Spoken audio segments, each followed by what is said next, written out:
أعوذ بالله من الشيطان الرجيم. بسم الله الرحمن الرحيم. فأزلهما الشيطان عنها فأخرجهما مما كانا فيه وقلنا اهبطوا بعضكم لبعض عدو ولكم في الأرض مستقر ومتاع إلى حين. فتلقى آدم من ربه كلمات فتاب عليه إنه هو التواب الرحيم. قلنا اهبطوا منها جميعا فإما يأتينكم مني هدى فمن تبع هداي فلا خوف عليهم ولا هم يحزنون. صدق الله العظيم. सूरत बकरा 36 नंबर आयत।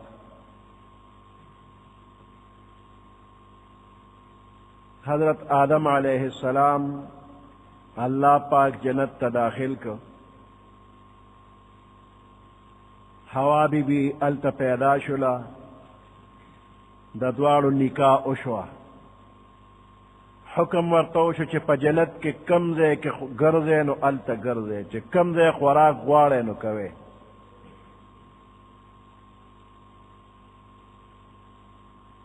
ولا تقربا هذه الشجرة یو خاص ونه د هغې نه منع راغلله، دې ته نږدې قدرې مشه. فتکونا من الظالمین، کنی تاسو دواړه به په ځان باندې زیاتې کوونکي شئ. اوس دغه خاص ونه د هغې نوم په قرآن کې یو ځای کې هم چېرته الله نه دی ویلی چې دا د غنم ونه ده. په دې ټول قرآن کې چېرته دا نشته چې د دغه ونې څه نوم دی، چې هغه غنم دی او که انګور دی او که انځر دی، څه شی دی. الله پاک مبهم ویلی دی، تعین یې نه دی کړی. البته اسرائیلی روایاتو کې د غنم دا لفظ راغلی دی،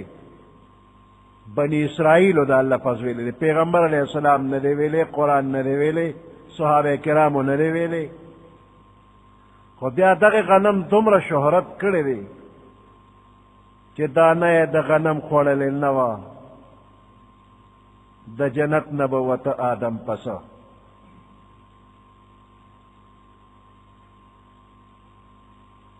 بس غنم مشهور شوی دی، غنم نه دی، هر څه شی چې دی خدای پاک مبهم پرېښی دی. نو زموږ څه کار چې موږ ورپسې ولګو چې خامخا فلانې ونه ده.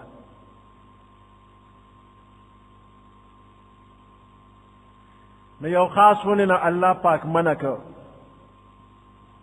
نو شیطان آدم علیہ السلام و حوا بیبی ته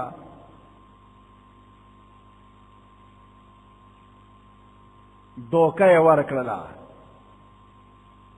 وی دې ونې ته چې ته منې کړې نو دې کې یو غرض دی، هغه غرض دا دی که دا دې وخوړه نو تا نه به فرشته جوړه شي او ته به همیشه همیشه جنت کې. نو درته وایي چې دا مه خوره، نو دې کې د فایده دا وخوره چې همیشه همیشه جنت کې شي او فرشته درنه جوړه شي. او کله ورته وایي چې دا خو تا په ابتدا کې چې پیدا شولې نو ته کمزورې وې، نو دا ستا ازمولی نه شو، نو اوس خو تکړی که خیري، اوس یې خوره اوس یې ازمولی شي. هغه وخت کې منې کوي، اوس دې نه منې کوي. ماشوم چې پیدا شي نو خلک نرم نرم خوراک ورکوي، بیا په مزه مزه اول پی ورکوي، بیا چې د ماشوم یو پوټی خشي نو ډوډۍ لاس کې نیولې راسه په مزه مزه ته چکوي، نو کله تیره کړه او کله غورځولې. دا غې نه وروسته داسې نرمې روجې وله ورکي، نرم خوراک وله ورکوي. غوښه ماشوم له څوک نه ورکوي. نو بیا چې تکړه شي نو هر څه خوري. نو دا شیطان چې دی نو دم آدم علیه السلام او حوا بی بی ته وایي چې ابتدا کې ستاسو دپاره دا څیز مناسب نو الله منع کړی، اوس خو ستاسو دپاره مناسب دی، اوس یې خورئ. وی الله راته دا ونه یاده کړه چې دې ته مه نږدې کېږه. وی دا یې درته یاده کړې چې دې کمې ته اشاره کړې دقه پرېږده، دا نورې خو خوره که نه. نو په دې خبرو باندې ابلیس آدم علیه السلام ته قسم خوړلی دی. وقاسمهما انی لکما لمن الناصحین. آدم علیه السلام او حوا بی بی ته قسم وخوړه، وی زه ستاسو د دواړو دپاره خیر خوا یم.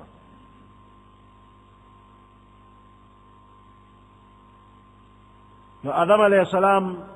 زړه کې رالل چې د الله په ذات په دروغه څوک قسم نه خوري، دی به رښتیا وایي. نو بس د هغې خاص ونې نه خوراک یې وکړ او د جنت نه بیا را اویستی شو.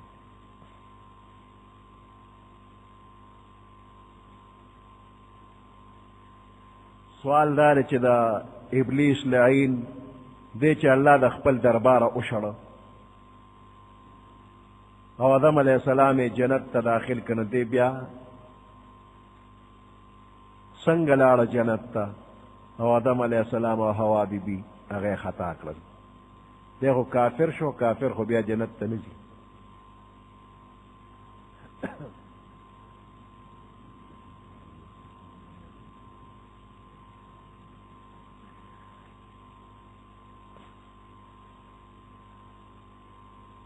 یو جواب داري د دنیا د حالاتو ته وګورئ که نه، یو صدر یا وزیر اعظم چې هغه صدارت او وزارت یې ختم شي نو سمدستي یې د هغې خپل مکان نه وباسي. حکم وشو چې د ده صدارت او وزارت ختم شو، خو څو ورځې دی بیا هم هلته ځي او راځي، خو هغه اعزاز یې نه وي کوم چې مخکې و. سلوټونه ملوټونه بیا ورته ني. نو ابلیس ته چې کومه مرتبه مخکې حاصله و هغه مرتبه ترې واخیستې شوله او څو ورځې داسې که تګ راتګ یې کو نو هغه زوړ اعزاز باندې نه. نو په دغه طریقه دی ورغې جنت ته او آدم علیه السلام سره یې خبرې وکړلې. یو دغه شوله. دویم دا چې د موجوده وخت کې تاسو ریموټ کنټرول ماشومان هم پیژني، بټن به د لاس کې نیولي او موټر به د چېرته لرې ولاړي چې ور روانېږي دی دی نه بټن والو ګیټونه به درته کولو شي. نو دغه ریموټ کنټرول دا طاقت خدای پاک دی ابلیس له ورکړی و چې دی د لرې نه خپل تصرف کوي. دی اړو جنت ته ورغلی نه دی او د بهر نه خبره خپله ور رسولې ده.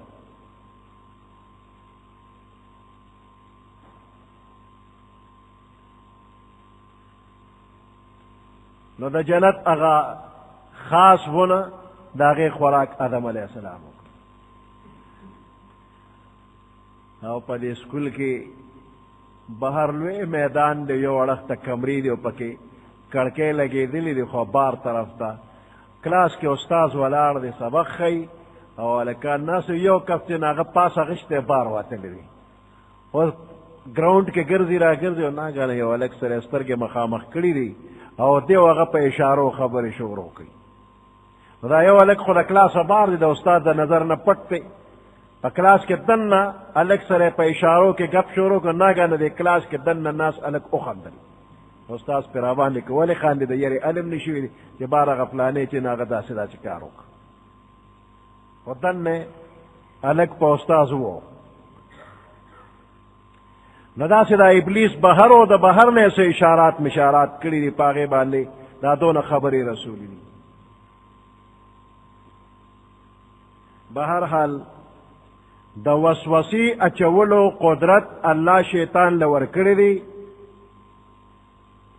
دې داسې تصرفات کولو باندې قدرت لري چې عام طور انسان یې نشي کولی او دې په مختلفو شکلونو هم راتلی شي.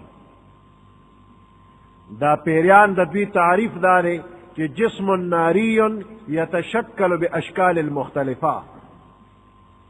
د اوره پیدا جسم دی مختلف شکلونو کې راتلی شي. نو شاید چې د شکل بدل کړي وي او آدم علیه السلام سره خبره کړې وي او هغه نی پیژندلی. خو قرآن وایي چې دې شیطان ورته قسم خوړلی دی، نو په قسم یې تېرېستی دی. وقاسمهما انی لکما لمن الناصحین.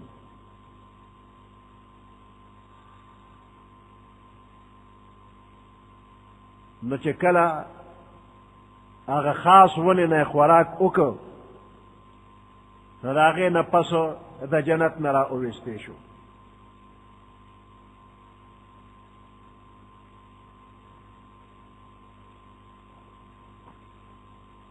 فأكلا منها فبدت لهما سوآتهما وطفقا يخصفان عليهما من ورق الجنة.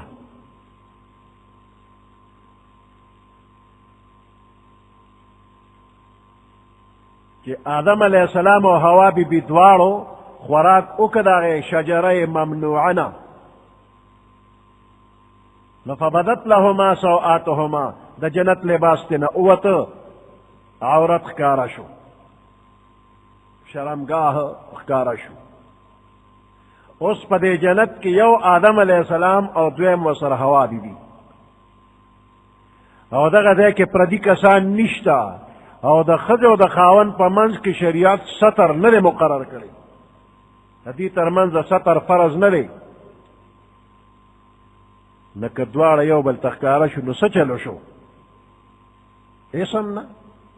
خو آدم علیہ السلام او حوا بی بی کې حیا وه، نو د حیا د وجې دوی یو بل نه ځان پټو. حیا فطرتي شی دی، د انسان پیدایشي حیا به پکې وي. نو دوی ځان پټو، د جنت د ونو نه پاڼې راواغېشته او ځان یې پټ کړ. دا کم خلک چې بربنډ ګرځي دی بې حیا دي، دی د آدم علیہ السلام د اولاد نه ځان بار حسابوي. شیطان دا غواړي چې بندر بربند شي. نو آدم علیہ السلام او حوا بی بی حیا کولا. وطفقا یخصفان علیهما من ورق الجنه.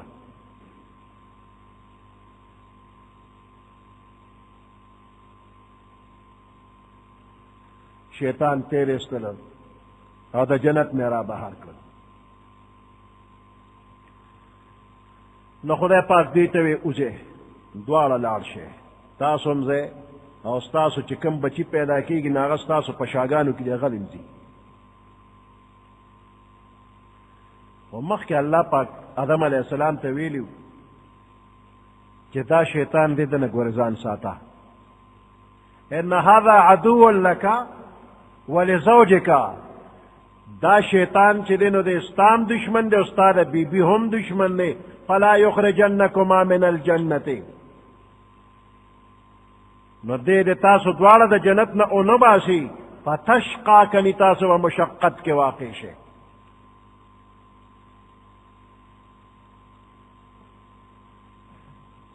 او چې دې جنت کې اوسېږي نو ان لك الا تجوع فيها ولا تعرى، نه به در باندې لوږه راځي نه به بربنډوالی راځي. وانك لا تظمأ فيها ولا تضحى، نه به تږې کېږي او نه به دې ګرمي کېږي. د شیطان ورته وی هل ادلک علی شجرة الخلد،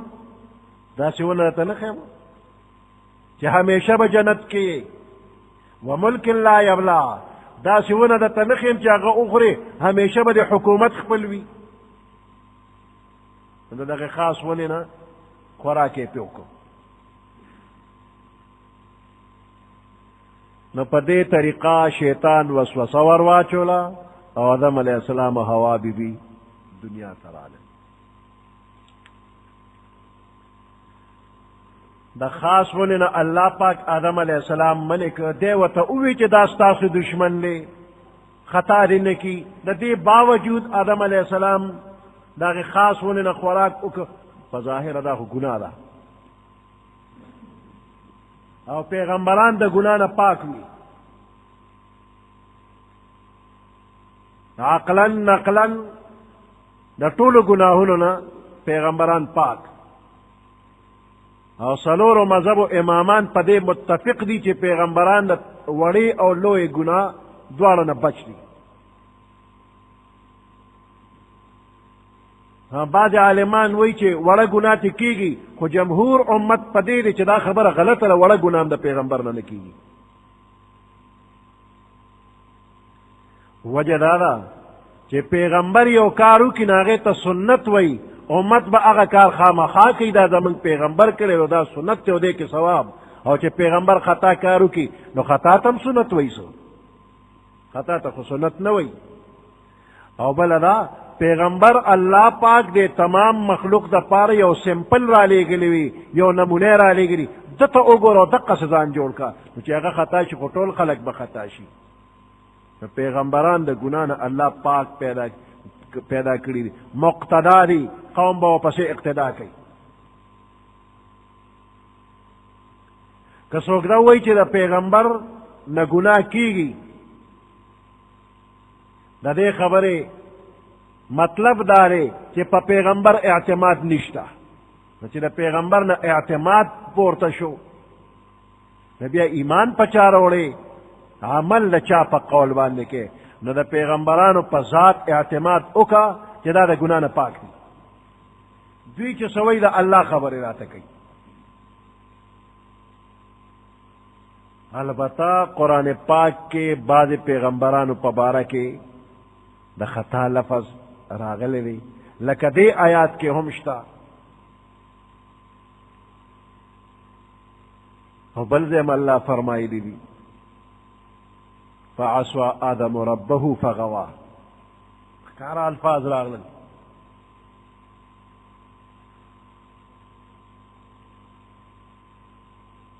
پیغمبرانو نه که څه شوي وي نو قصدن عمدن یې نه دي کړی اجتهادی غلطی ممکنه ده په خطا باندې په ایره باندې ممکنه ده خو په خطا او په ایره چې یو کار وشي هغې ته ګناه نه وی او هغه معاف په خطا که د روژه کې اوبه وڅښلې په خطا نو ګناهګار نه روژه دې ماته شو او په ایره کې دې وڅښلې ګناهګار نه روژه دې نه ده ماته په ایره کې دې اوبه وڅښلې روژه کې خوراک دې وکړه روژه دې نه ده ماته ګناهګار نه په خطا چې روژه دې یاده ده او خوراک څښاک دې وکړه په خطا باندې لکه چارهدام کې او په خطا باندې ساس کې تیر شو روژه دې یاده ده خو بې اختیاره تیر شو روژه خو پې ماته شو ګناهګار نه نو خطا او نسیان پیغمبر علیہ السلام فرمایلی دی رفع عن امتی الخطا والنسیان او اجتهادی غلطی که دا مجتهد نه اوشی نو گناهګار پې نه دی که مجتهد یو مسله کې اجتهاد او کوشش وکړه او دې حق ته ورسېد نو ډبل ثواب دی او که خطا شو نو یو ثواب دی ګناهګار نه دی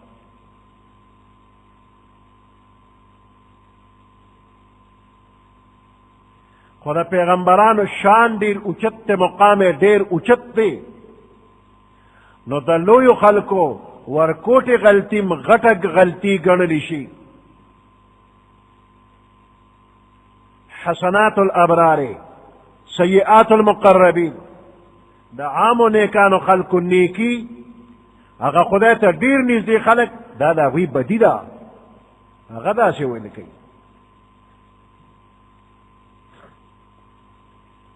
نو خدای پې زورونه ورکوي نو د آدم علیه السلام دا واقعه وی د دې داسې مثال دی لکه زمونږ پیغمبر علیه السلام یو ځل په لاس مبارک کې سره زر ونیول او په یو لاس مبارک کې ریخم ونیول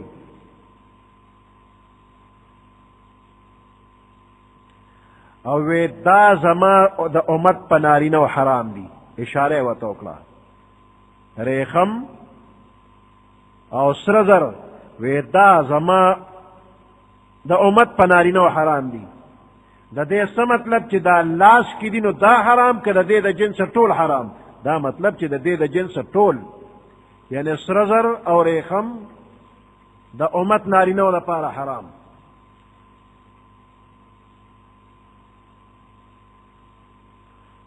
خدا یو وهم کیدی شي چې دا منع صرف د دې لپاره چې دا کم دی لاس کې دي.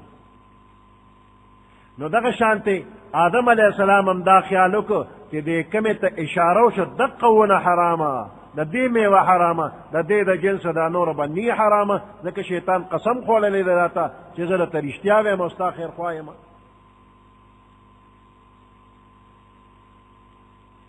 غلطه مشوره نه در کوم.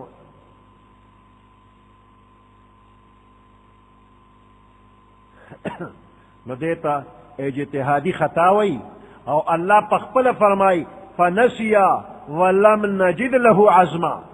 آدم علیہ السلام نه خبره ایره شولا، فنسیا بندیان نه وی، الله وی آدم علیہ السلام نه خبره ایره شولا او په ایره خو ستاسو روژه ماتیږي څه ګناه ورته نه وی. نو فنسیا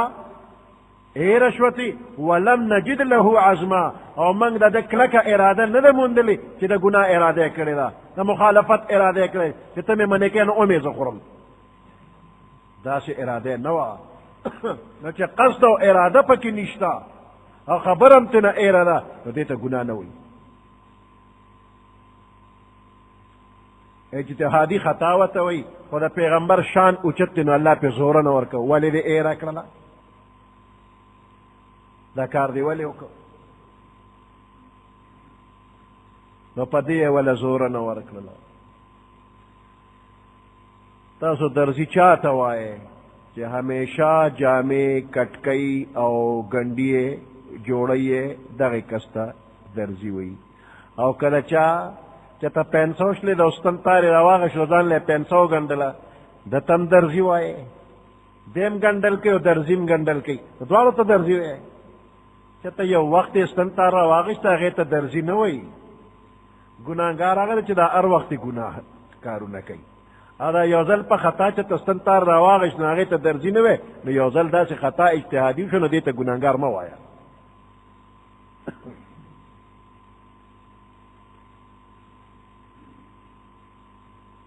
نو آدم علیه السلام د جنت نه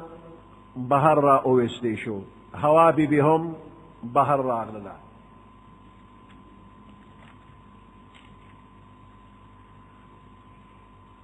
فازلهما الشیطان،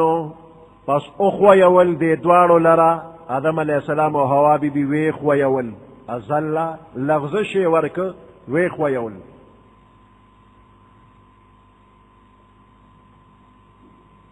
فازلهما الشیطان، پس لغزش ورکه دی دواړو ته شیطان، اخویول دی دواړو لره شیطان عنها، عن په معنی د سبب شو، په سبب د دې ونې د هغې خاص ونې په سبب باندې اخویول. فاخرجهما مما كانا فيه، فاخرجهما پس راوی وستل دې دواړو لره مما د هغې عزت او د راحت نه کانا فيه چې دا دواړه پکې وو، آدم علیه السلام او حوا بیبي چې کوم عزت او راحت کې وو د هغې نه یې راوویستل.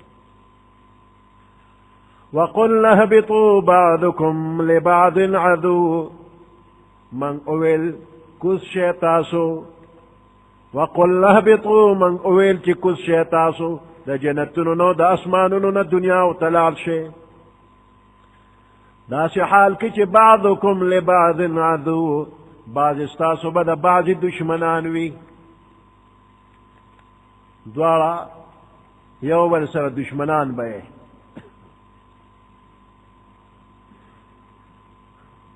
آدم علیه السلام او حوا بیبي دواړو ته وایي کوشئ، او که شیطان لا تر دغه وخت د اسمان نه ځمکې ته نه و راغلی نو هغه ته وایي ته هم کوشه. دا دشمني به د چا وي؟ د آدم علیه السلام او د ابلیس دشمني به وي.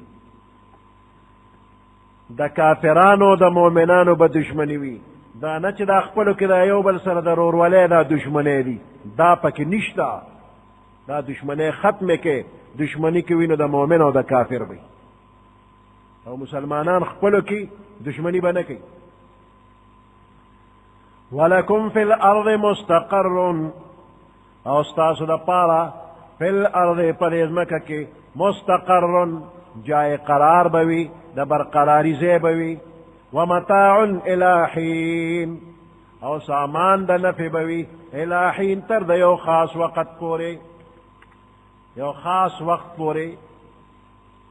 چې کومې پورې مرګ نی راغلی نه هغې پورې به ستاسو د پاره مستقر د قراري ځای به وي او متاع د نفع اغشتلو څیزونه اوس آدم علیه السلام او حوا بی بی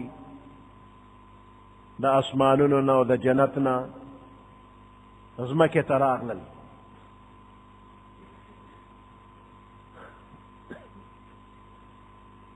آدم علیه السلام د هندوستان په ځمکه باندې د جنت نه راغلی دی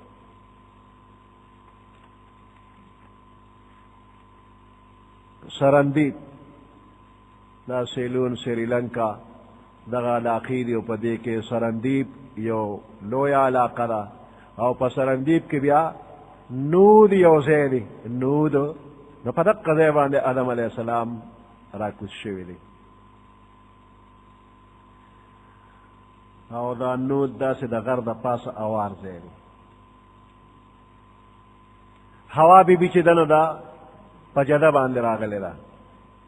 وی جدې ته جده ځکه وایي چې جده خو نیا ته وایي که نه نو دغه نیا بیا په دغه ځای راکوز شوې ده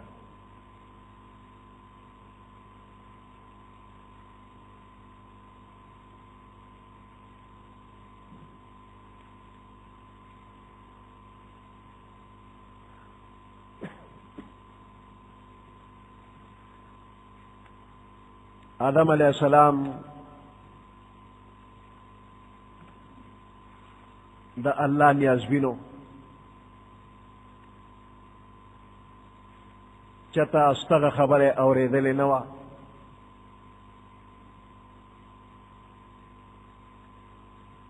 اللہ خفشو دا اللہ دا خوشالولو دا پارا زړه کې ډیر جوش راځي خو چل نه ورځي چې څه ووایم اسې نه معافي غواړم او په معافی غوښتلو کې رانه نور خفه نشي نور بس کومه الله پاک پزړونو خبردار دی نه الله ورته په خپله باندې چل خولی دی ماشوم چې روانې وکړي او دا مور یا پلار یې راګیر کړي د دې ماشوم له د خپل خلاصي چل نه ورځي څه وکړم هېڅ چل نه ورځي نو ناګانه چې دا مور پلار یې وایي نو دوی ورته وایي چې ووایه چې توبه بیا به نه کومه توبه بیا به نه کوم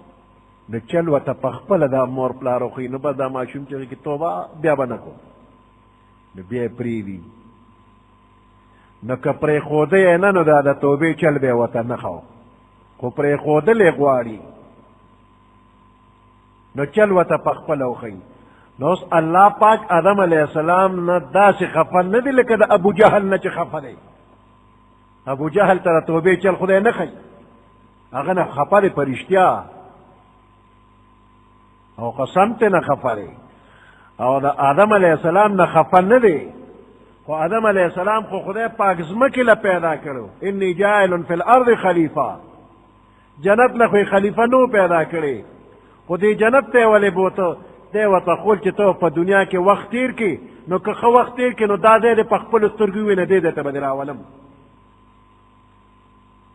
نو که بوتلې نو دومره به ذهن ته هر څه پوره نو راغلی نو الله وله ذهن ته هر څه په راوستل چې په خپلو سترګو ووینه دا ځای جنت دی نو جنت یې ورته وښو اوس چې د جنت نه داسې بېباني وباسي نو خفه به شي چې یا خدای ولې مې وباسې دا دونه ښکلی ځای دی ما وباسې غړله به یې ګیله راشي خدای ورته دا طریقه جوړه کړه چې دی ولې ته مه نږدې کېږه او هلته هغه بدبخت یې ورپسې کړه چې ورته لمسونو که چې وخوري نو چې راوځي نو ځان به ملامته کړي ما ته به ګیله نه کوي چې ولې مې وباسې نو چې بهر روته نو بیا جړل پزړه کې دن جاړي پزړه کې دن ګیله معنا خفقان راځي چې خدای سو کما خو په خولې څه نه وی نور رانه خفه نشي نو خدای خو پې پوه دی د خدای قدوس دی د خدای خوښ دی نو خدای ورته په خپله چل ښي فتلقى آدم من ربه کلمات یې ورته وښودې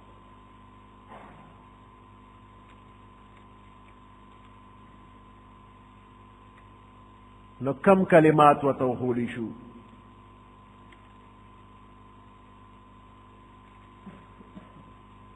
نو بعض عالمان وی کہ سورت اعراف کی 23 نمبر آیت کی راغلی قالا ربنا ظلمنا انفسنا وان لم تغفر لنا وترحمنا لنكونن من الخاسرین پدے الفاظ باندے معافی غوښتله آدم علیہ السلام و حوا بی بی دواړه وی ربنا ظلمنا اے زمن پروردگار من پزان باندې زیاتې کړې دي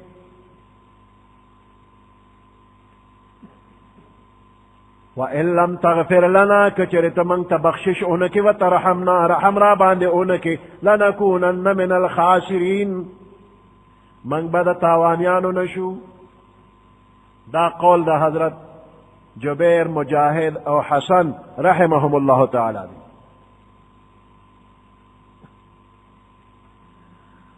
او مجاہد رحمت اللہ علیہ فرمائی وی دی کلماتو باندے بخن غستا اللہم لا الہ الا انت سبحانک وبحمدک اللہم یا اللہ لا الہ نشتر لائق دا عبادت الا انت مگر تی سبحانک پاکیتا تعالی را وبحمدک وسرد حمد سناستا رب انی ظلمت نفسی اے زما رب ما پزان باندې زیاتې کړې دي نو فغفر لی ما ته بخنو کې انک خیر الغافرین بے شک ته بہترین بخون کې اللهم لا اله الا انت سبحانك وبحمدك رب انی ظلمت نفسی فارحمنی انک خیر الراحمین اللهم لا اله الا انت سبحانك وبحمدك رب انی ظلمت نفسی فتب علی انک انت التواب الرحیم فتب علی نو پما رجود رحمتو کی توبہ میں قبول کی انک انت التواب الرحیم یہ پدے الفاظو باندے بخنو غوستنا او دا عالمانو یو لویا ڈلا فرمائی وی آدم علیہ السلام دا عرش پا کنارو باندې لکلی لیدلی دی چې محمد رسول اللہ صلی اللہ علیہ وسلم نو دا پیغمبر علیہ السلام پا وسیلہ باندې سوال کرے دی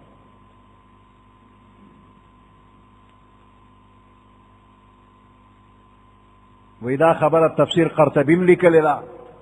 جلد اول صفحہ نمبر 324 تفسیر روح المعانی جلد اول صفحہ نمبر 237 او دا دے تفسیر پتائید کی او حدیث ہم پیش کی گی حضرت عمر رضی اللہ تعالی عنہ فرمائی لما اذنب آدم الذنب الذي اذنبه رفع رأسه الى السماء آدم علیہ السلام نا چکلا خطا کا اشلا رفع رأسه الى السماء اسمان طرف تے سر مبارک پورتک فقال اسألك بحق محمد صلی اللہ علیہ وسلم یا اللہ سوال درنا کوم پا وسیلہ دا محمد مصطفیٰ صلی اللہ علیہ وسلم اللہ غفرت لیک خدای کا بخن دراتا نکللا تراتا بخنو کی بخن راتو کما معاف کا فاوحى اللہ الیہ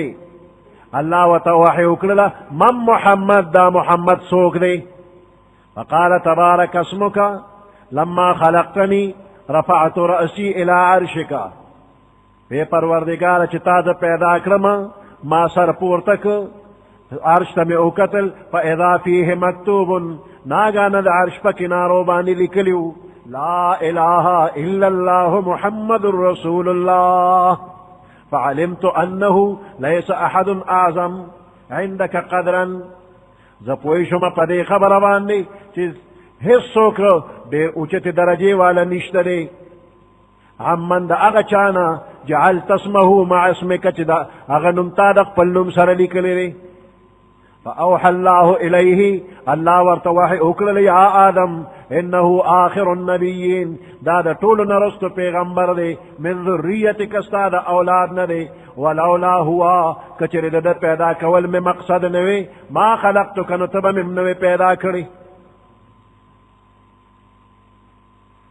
ودا دا وڑو خلق خبر ندا مستدرک للحاکم جلدوم صفحہ نمبر 615 خصائص کبرا دا سیوتی صفحہ نمبر 6 جلد اول الوفا باحوال المصطفى عبد الرحمن جوزی صفحہ نمبر 33 کی لکلی دی لوی لوی علماء لکلی دی کہ پیغمبر علیہ السلام پر ذات مبارک بانی وسیلہ لی ولدہ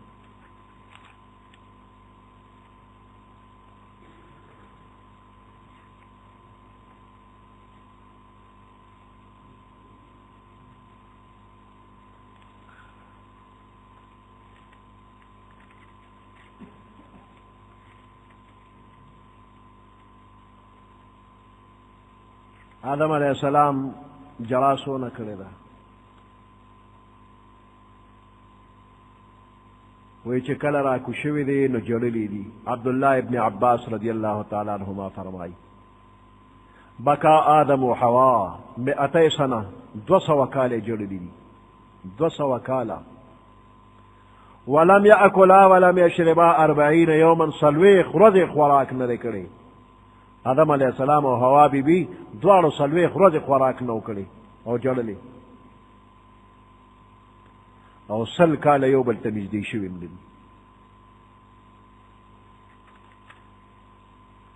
او دومره جڑائے کرے دا علماء فرمائی لو ان دموع اہل الارض جمعت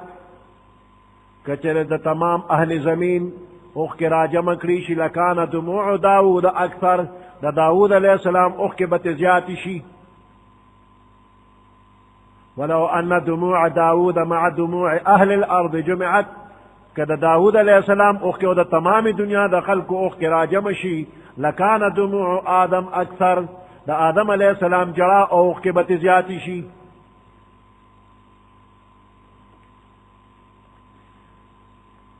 دا پیغمبر علیہ السلام فضات مبارک بانی وسیلنی ولرا شرعن فزوات فاضلو باندے وسیلنی والجائز دی پنیکو اعمالو باندے وسیلنی والهم جائز دی او دا نیکانو خلقو فوسیلہ باندے هم وسیلنی والجائز دی الہی بحرمت فلان یا اللہ دا فلانی پا توفیل باندے زما دا کارو کہ دا فلانی بزرگ پا توفیل باندے بحرمت فلان دیتا وسیلہ ہوئی او دا دیرو نیکانو بزرگانو دا غیپا شجروں کے پسلسلوں کے بحرمت فلان شتا فتلقى آدم من ربه پس دکڑ لے آدم علیہ السلام تلقى شوق سر حاصل اول ویغشت لے حاصل کر لے آدم علیہ السلام من ربه دخل ربنا کلمات یوسو کلمے فتاب علیہ نو اللہ رجود رحمت اکا پدبانے توبے ورلہ قبول اکرلا انہو هو التواب الرحیم بے شک دا اللہ پاک دیر توبہ قبل ان کے لئے اور رحم کا ان کے لئے سبحان ربک رب العزت عما یصفون وسلام علی المرسلین والحمد للہ رب العالمین اللهم ربنا آتنا في الدنيا حسنة وفي الآخرة حسنة وقنا عذاب النار وادخلنا الجنة مع الأبرار يا عزيز يا غفار برحمتك يا أرحم الراحمين.